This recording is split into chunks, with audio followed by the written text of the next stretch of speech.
साथियों, क्या बेटे की शादी करने के बाद जब नई बहू घर में लाए, थोड़े दिन तो बहुत अच्छा चला जब तक हनीमून पीरियड था, और उसके बाद शुरू हो गई महाभारत। क्या ऐसा आपके घर में भी हो रहा है? क्या सास बहू के बीच में बिल्कुल बननी बंद हो गई है, एक दूसरे की शक्ल देखना पसंद नहीं करते, जब भी दिखाई पड़ते हैं आपस में और बहसबाजी शुरू कर देते हैं? साथियों, ना तो वो छोटे को प्यार करती है, ना ऐसा लगता है कि छोटा जो है बड़े का रिगार्ड करता है। साथियों, अगर ऐसी डिसहार्मनी आपके घर में हो गई है तो ये वीडियो आखिर तक जरूर देखें। साथियों, मुझे एक रहीम की एक लाइन याद आ रही है जिसमें उसने लिखा था, रहीमन धागा प्रेम का मत तोड़े चटकाए। यानी कोई भी धागा जो प्रेम का होता है उसको आप चटकाएंगे तो उसके बाद में जुड़ेगा नहीं, और जुड़ेगा तो उसमें गांठ पड़ जाएगी। साथियों, वो धागा वैसा नहीं रहेगा जैसा ओरिजिनल था। यही होता है हमारे संबंधों के बीच में। साथियों, संबंध बिगाड़ना तो बहुत आसान होता है, लेकिन संवारना बहुत मुश्किल होता है। और सबसे बड़ी बात आपको बता दूं मैं, संबंध को बिगाड़ना कोई बहादुरी की बात नहीं। कोई तीर नहीं मारा अगर आपने संबंध किसी से खराब कर दिए। साथियों, तीर तब मारा, आपकी महानता तब आएगी जब आपने संबंध को अच्छा बना दिया। ऐसा क्या फार्मूला है जिससे कि सास जो है बहू को इतना प्यार करे जितना अपनी बेटी को करती थी, और बहू अपनी सास को इतना रिगार्ड दे जितना कि अपनी सगी माँ को दिया करती थी? दोनों के बीच में इतना ज़बरदस्त फ्रेंडशिप हो जाए कि मालूम पड़े दोनों एक दूसरे के बिना जीना, उनको लगे कि हम जिएंगे कैसे एक दूसरे के बिना। बहुत अच्छी फ्रेंड, हमेशा गॉसिप करनी, गप्पे मारनी, बातें करनी, घूमना फिरना। लेकिन ऐसा होगा कब? कुछ बातें वास्तुशास्त्र में भी इसके बारे में बताई गई हैं। कुछ पॉइंट नोट कर लो, बहुत काम आएंगे। और साथियों, मैं आपसे हमेशा पहले भी कहता हूं कि अगर आपको मेरे वीडियोस बहुत अच्छे लगते हैं, आपके काम के हैं और आपके ऊपर अप्लाई करते हैं, आपके घर पे अप्लाई करते हैं, और आप चाहते हैं कि अपने घर में और अपने साथियों को, जो जानकार आपके साथ में है, रिश्तेदारों को, दोस्तों को, उनके साथ भी शेयर करना चाहते हैं, तो मेरे जो चैनल हैं इस चैनल को आप ज़रूर सब्सक्राइब करें और मेरे वीडियो को शेयर करें। आपको बहुत अच्छी अच्छी जानकारी दूंगा। अब नोट करें सबसे पहला पॉइंट नंबर 1। साथियों, जब भी कभी झगड़ा होता है सास बहू के बीच में, तो ये क्या होता है, ऐसा लगता है हमें जैसे कि पावर की लड़ाई है। वो पावर में है कि ये पावर में। अरे मैं पावर में, मैंने इसके बेटे से शादी की है। बहू सोचती है ये तो घर पे मेरा कब्जा, जमीन मेरी, घर मेरा, जायदाद मेरी, ये मेरा। और सास कहती है कि अरे कल तक तो सब कुछ मेरा था यहाँ पर, आज सब कुछ इसका हो गया। लेकिन हुआ क्या, सच्चाई में क्या हुआ? वो सब कुछ दोनों का था, दोनों का है और दोनों का रहेगा। किसी ने किसी का कुछ नहीं छीना। और अगर हम इस तरह से सोचते हैं कि शादी के बाद में बेटे ने जो है अपनी माँ की हेल्प करने के लिए शादी की और अपनी बहू को जो है, अपनी वाइफ को जो है घर का एक ऐसा मेंबर बनाया जिससे कि घर की और सुख शांति आगे बढ़ जाए और घर बहुत स्पीड से आगे बढ़े, विकास को जो है लग जाए। पर साथियों, ये तो नहीं कहा जा सकता कि 100% केसेस में ही ऐसी डिसहार्मनी होती है घर में। पर हाँ, बहुत सारे, ज़्यादातर केसेस के अंदर ऐसी होती है कि जहाँ पर के दोनों के बीच में, सास बहू के बीच में आपस में जो है बहस चलती रहती है और वहाँ पे नाक की लड़ाई होती है कि ये ऊपर के वो ऊपर। साथियों, कुछ घर तो इतने अच्छे होते हैं कि जहाँ पर सास बहू को पता नहीं चलता कि ये माँ बेटी हैं या सास बहू हैं। वहाँ पर तो जन्नत है, वहाँ पर तो स्वर्ग है वहाँ पर। साथियों, घर में हार्मनी बनाने के लिए खास तरीके से सास बहू में और बेटे में और माँ में, इनके बीच में, सबके बीच में प्यार बना रहे, इसके लिए ज़रूरी है कि आप वास्तु की कुछ बातों पर ज़रूर ध्यान दें। पॉइंट नंबर 1 नोट करें। सबसे पहले आप जहाँ पर बैठते हैं, यानी आपका जो ड्राइंग रूम है, जहाँ पर के आप बैठते हैं, वहाँ पर कोशिश करें कि जो सास है उसकी जो बैठने की जगह हो वो साउथ वेस्ट में हो, दक्षिण पश्चिम में हो, जो कि उनकी सीनियर्स की जगह बनती है बैठने के लिए। अगर बहू को अगर हम वेस्ट में बिठाते हैं या नॉर्थ में बिठाते हैं या ईस्ट में बिठाते हैं तो कोई बुराई नहीं है। उस केस के अंदर क्या होगा कि जो सास बताएगी, बहू उसको बहुत ध्यान से सुनेगी और उसमें से अच्छी बातें सोचेगी, उसमें क्रिटिसाइज नहीं करेगी किसी बात को। पहली बात। दूसरी बात, ध्यान रखें कि जब भी कभी ऐसा लगता है कि आपस में हार्मनी ख़राब हो रही है हमारी, कोई जगह ऐसी होती है, कोई ड्राइंग रूम या कोई जगह ऐसी होती है जहाँ पर बैठने के बाद अक्सर बहस शुरू हो जाती है। साथ में वहाँ पर क्या होता है कि भूमि की अपनी जो ऊर्जा होती है वो ऊर्जा वहाँ पर काम करना शुरू कर देती है। कुछ ग्रिड होते हैं, ग्रिड 1 2 3 4 इस तरह से ग्रिड होते हैं अर्थ के नीचे। जब भी कोई व्यक्ति ग्रिड नंबर 1 पर बैठेगा तो बहस करेगा। साथियों, अब इसको कैसे ठीक करना है आपने, इसका आसान तरीका बताते हैं कि एक सीक्वेंस होती है। जब भी आपस में बहस होती है तो एक सीक्वेंस होती है उस टाइम पर, जब जब ऐसे बैठे तब तब बहस हुई। नंबर 1, ये ध्यान रखें कि सास कहाँ बैठी थी। जब भी बहस हुई, सास कहाँ बैठी थी, ससुर कहाँ बैठे हुए थे, बेटा कहाँ बैठा था, बहू कहाँ बैठी थी, बच्चे कहाँ बैठे थे, कौन कहाँ पर बैठा हुआ था। हर बार आप नोटिस करेंगे कि एक खास सीक्वेंस होती है। जब जब उस सीक्वेंस में आप बैठते हैं तब तब आपस में बहस शुरू हो जाती है, गर्मा गर्मी में बदल जाता है सब कुछ। और साथियों फिर शुरू हो जाता है 36 का आंकड़ा। 36 का आंकड़ा तो आपने सुना तो बहुत बार होगा, लेकिन क्यों कहते हैं 36 का आंकड़ा? आपने कभी हिंदी में 36 लिखा देखा है?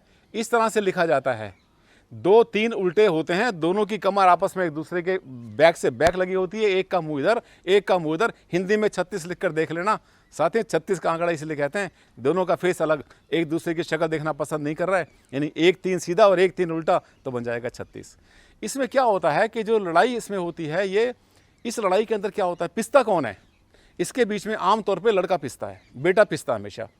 अगर सास की बात करेगा तो बहू नाराज हो जाएगी कि ठीक है तुम तो उन्हीं के हो, उन्हीं की बातें करते हो, मैं तो तुम्हारी कुछ भी नहीं हूँ। और जब वो अपनी वाइफ की तरफदारी करेगा, तब वो माँ कहेगी कि मैं तुम्हारी कौन लगती हूँ, मैं तो तुम्हारी कुछ भी नहीं रही, ये तुम्हारी कल तुम्हारी शादी की और उसके बाद तुम जो उसका हुआ। अब क्या हुआ, घर की जो हारमोनी है वो हो गई चौपट। लड़का दुविधा में पड़ गया कि मैं क्या करूं, और जो सास है वो टेंशन में, ससुर टेंशन में। बहुत बार तो ससुर बहुत टेंशन में होते हैं, पापा बहुत टेंशन में आ जाते हैं कि मैं किसकी बात करूं, उसकी तरफ से बोलूं या इसकी तरफ से बोलूं, उसको समझ कुछ नहीं आता। साथियों मेल मेंबर जो है वो आपस में मतलब बहुत ज़्यादा पिस जाते हैं बहुत बार। तो होता क्या है कि इसको ठीक करने के लिए वास्तु के अब एक तरफ से पॉइंट नोट करना शुरू करो। आपको कुछ पॉइंट बताऊंगा काम के, और उसको आजमा लेना, और उसके बाद में अगर घर में शांति ना हो जाए तो फिर कहना सर वास्तु कुछ होता ही नहीं है। नंबर 1, जो रहने का कमरा होता है आपका, यानी इसमें जो सास ससुर रहते हैं, जो घर के बड़े बूढ़े रहते हैं, उनका कमरा हमेशा साउथ वेस्ट में यानी नैऋत्य कोण में होना चाहिए, ताकि उनकी सुप्रीमेसी, उनकी पावर और उनकी जो स्टेबिलिटी है बनी रहे। वहाँ पर उनका मन भी अच्छा रहता है, उनको शांति मिलती है, साउंड स्लीप उनको आती है, उनको गुस्सा नहीं आता, उनकी हेल्थ भी ठीक रहती है। पहला पॉइंट। जब वो साउथ वेस्ट में रहेंगे तो बेटा और बहू कहाँ रहेंगे? उसके साथ में जो भी कमरा है साउथ के मिडल में या वेस्ट के मिडल में, वहाँ पे रहेंगे। वो जो है सेकंड प्लेस बनता है, जो सेकंड इन कमांड की जगह बनती है साथियों। ये उसके रहने के लिए सबसे अच्छी जगह होती है। ऐसे में हार्मनी हमेशा बनी रहती है, कभी भी जो है कोई ऐसी डिस्टर्बेंस नहीं होती जिसकी वजह से कि घर में अशांति पैदा हो। दूसरा, ध्यान करें कि जब सोते हैं तो सोते हुए किसी का भी सिर उत्तर दिशा में ना हो। अगर किसी का सिर उत्तर दिशा में आएगा और वो सोएगा तो फिर उसके ऊपर जो है नेगेटिव असर पड़ेगा, अच्छे विचार उसके मन में नहीं आएंगे, गुस्सा आएगा, झुंझलाहट आएगी, साउंड स्लीप उसको नहीं आएगी, बुरे सपने उसको आएंगे। तो ऐसे में जो है उसकी नींद खराब हुई, नींद खराब होती है उसकी हार्मनी खत्म हो गई। घर में जो है चाहे सास बहू हो या बेटा हो, ससुर हो, कोई भी हो, और लोग हों घर के परिवार के मेंबर, अवॉइड करें कि साउथ ईस्ट के रूम में ना रहें, यानी आग्नेय कोण में कोई भी ना रहे। अगर आग्नेय कोण में यानी साउथ ईस्ट में कोई रहेगा तो उसका मन तो हमेशा गुस्से में ही रहेगा, अक्सर उसको टेम्परामेंट की प्रॉब्लम उसको होती रहेगी, गुस्से की उसको समस्या बनी रहेगी।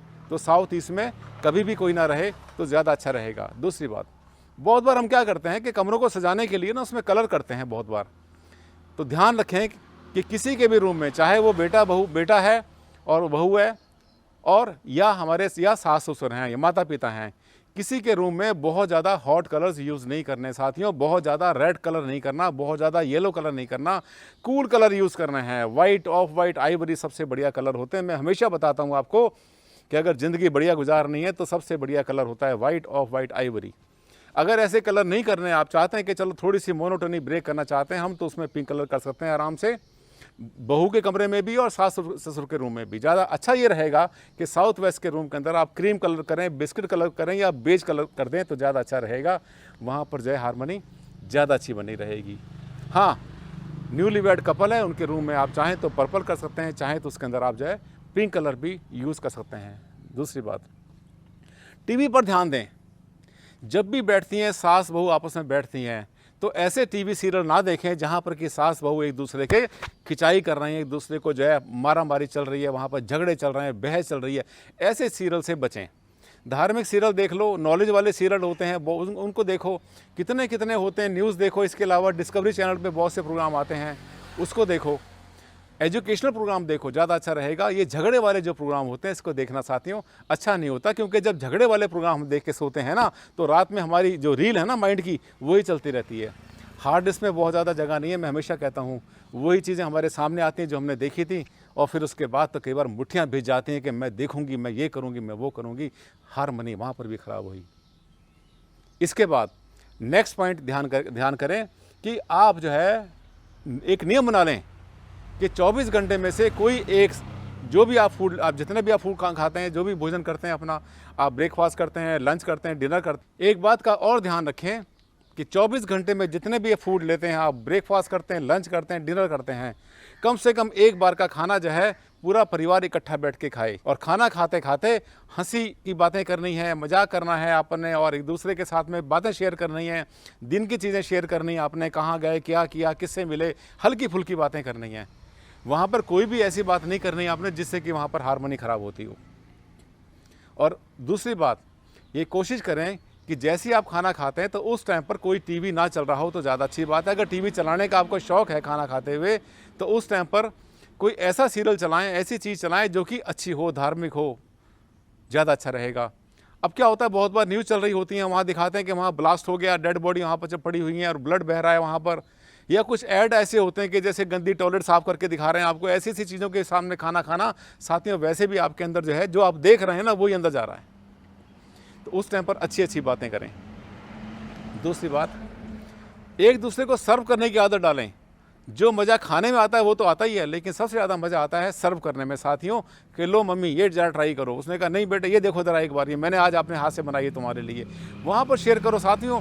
सबसे बढ़िया हारमोनी जो है आपकी डाइनिंग टेबल के ऊपर आ सकती है, और आपके घर के झगड़े कलेश सब के सब खत्म हो सकते हैं अगर एक बार इकट्ठे बैठ के खाना खा लें। हाँ, हो सकता है बहुत बार कि सबका टाइम डिफरेंट हो, कोई काम कर पे जाता है, देर में खाता है, कोई जल्दी खाता है, कोई बात नहीं, अपने अपने समय पर खा लें। लेकिन जब शाम को जैसा लास्ट मेंबर जो भी खा रहा है, उस समय पर सब के सब मेंबर आके बैठ जाएं, वो हल्की फुल्की बातें कर लें, चाय पी लें, कुछ और हल्का फुल्का खाते रहें। वो जिस मेंबर ने खाना खाना वो खाना खाते खाते अपने आपस की बातें करते रहेंगे तो ज़्यादा अच्छा रहेगा। साथियों, फेंग शुई का आपने नाम सुना होगा। फेंग शुई जो है वो भी वास्तु का ही एक रूप है, और फेंग शुई में ये बताया जाता है कि जगह जगह पर जो है काटने वाली चीज़ें नहीं पड़ी रहनी चाहिए। कैंची है, छुरी है, ब्लेड है, ये कई बार हमने देखा है बहुत से घरों में ना, जहाँ तहाँ उठा के रखे होते हैं, जहाँ देखो वहीं पर काटने वाली चीज़ें, जहाँ देखो वहीं काटने वाली चीज़ें। डाइनिंग टेबल के ऊपर ये पड़ी हुई हैं, और अपने जो है स्टडी टेबल पे रखी हुई हैं। इसके अलावा जहाँ जहाँ जगह मिली वहीं पर उठा के रख दी। काटने वाली चीज़ें कभी भी ऐसे जहाँ तहाँ नहीं होनी चाहिए, ये काट ही देती हैं। तो इसलिए जो है संबंध को अच्छा बनाने के लिए फल फ्रूट कहीं पर रखें, टॉफ़ी कहीं पर रखें, खाने की चीज़ें डालें, फ्लावर्स रखें, अच्छे अच्छे फूल वहाँ पे सजाएं टेबल के ऊपर, जगह जगह जगह जगह, जहाँ जिसको भी देखें, देखते ही मन अच्छा हो जाए, कुछ भी चीज़ काटने की मन में नहीं आए। इसके अलावा एक आपको बताता हूँ बहुत बड़ा फार्मूला झगड़े से बचने का। सबसे बड़ा फार्मूला होता है कि आमने सामने ना बैठो। आपको लगता है कि घर में आपके जो है 6 मेंबर हैं, 7 मेंबर हैं, 5 हैं, जितने भी हैं, लेकिन जिनकी आपस में नहीं बनती, ऐसा लगता है कि दोनों के दोनों बहुत ज़्यादा बहस करते हैं। साथियों, कभी भी डाइनिंग टेबल के ऊपर या ड्राइंग रूम में बिल्कुल फेस टू फेस ना बिठाओ, आमने सामने ना बिठाओ। थोड़ा सा राइट कर दो या लेफ्ट कर दो, ताकि मतलब जो है एक दूसरे की आंख में आंख डाल करके वो जो है बहस करने की कोशिश ना करें। ये फार्मूले आपके साथियों बहुत काम आएंगे। सास बहू के बीच में हारमोनी अगर बन गई तो आपका घर बन जाएगा जन्नत। साथियों, अगर आपको मेरे वीडियो अच्छे लगते हैं तो मेरे चैनल को आप सब्सक्राइब करें, औरों के साथ शेयर करें, और इसको लाइक भी ज़रूर भेजें, जिससे कि मैं आने वाले जो वीडियोज़ हैं और अच्छे अच्छे बनाऊँ और मुझे मोटिवेशन मिले। अगले वीडियो में फिर से मिलेंगे आपसे किसी नए टॉपिक के साथ। तब तक के लिए दें हमें इजाज़त। नमस्कार, धन्यवाद, थैंक यू, टेक केयर।